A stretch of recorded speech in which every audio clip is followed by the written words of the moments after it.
Mention the use of chairs and whips to maintain order, and you may well evoke thoughts of old-school lion tamers.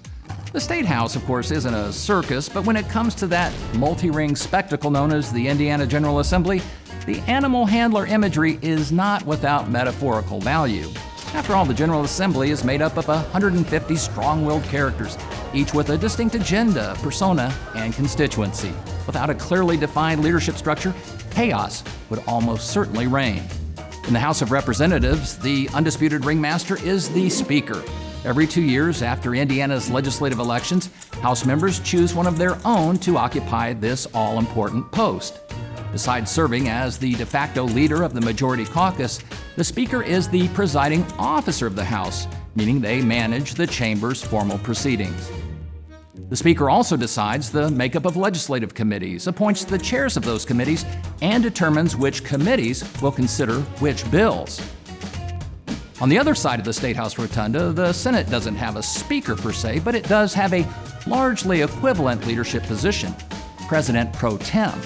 Technically, the Lieutenant Governor is the President or presiding officer of the Senate, but because they aren't an elected member of the chamber, the Lieutenant Governor votes only to break ties. The President Pro Tem presides when the Lieutenant Governor is away. Pro Tem, of course, is a Latin phrase meaning for the time being. But make no mistake, in every sense that matters, the Senate's President Pro Tem calls the shots, assigning bills, appointing committees, and setting the chamber's overall agenda. While the majority caucuses are electing their leaders, their partisan counterparts are doing likewise. Enter the House and Senate minority leaders. Although they lack the broad administrative powers wielded by the Speaker and President Pro Tem, the minority leaders provide opposition to the majority party's policies. Oh yeah, let's not forget the majority and minority whips, along with their assistant whips. And generally speaking, the whips are enforcers. They pressure their caucus's members to toe the party line.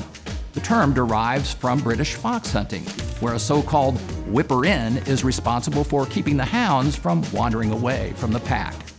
See, there's just no getting around that animal handler imagery.